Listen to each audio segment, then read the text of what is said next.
the silly thing about these two games is that the most important one on paper is Lithuania, because that's in a qualifier. But people will judge this England team on the performance against Italy.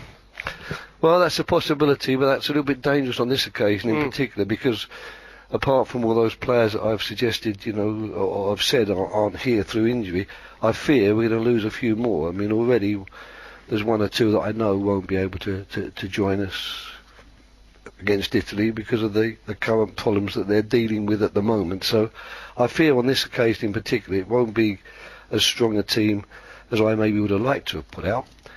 But, you know, in England, and you know, Darren, you've played cricket for England, you know, unfortunately you're always judged, you know, harshly, and you're in the spotlight because England cricket, England football, England rugby, everyone wants England to do well and believes we can do well. So we'll accept that. But as far as I'm concerned, it's still the qualifiers that I put top of my list of priority, even though on paper Italy are a stronger team to play than Lithuania. The qualifiers have gone amazingly well. I was over in Switzerland as a fan with the England fans. It's one of the best nights as an England fan I've had. I thought it was fantastic. And I think that proved a lot because they're actually a decent side, Switzerland. So this qualification campaign couldn't really have gone any better for you so far, Roy. So well done on that. When we take it through to the Euros next year, and I believe we've virtually qualified already, I think we'll be confident in that. What should the England fans expect? Because I don't want to be banging a drum on TalkSport saying England are going to go there and win the Euros. What's reasonable to expect? Well, I think we're first of all going to see how things pan out in this next year. I think at the moment we do have a lot of players that we believe strongly in, but they are still, you know, there's only 23 and under. Some are quite a few 21 and under. And yet still we believe that they are crucial players for us. We believe people like Sterling and Kane's getting a big mention now. We talk a lot about people like Lallana, Henderson. We talk about the young Kleins, the Shaws, the Gibbses. There's lots of young players with Smalling and Jones who are doing terrifically well at the moment.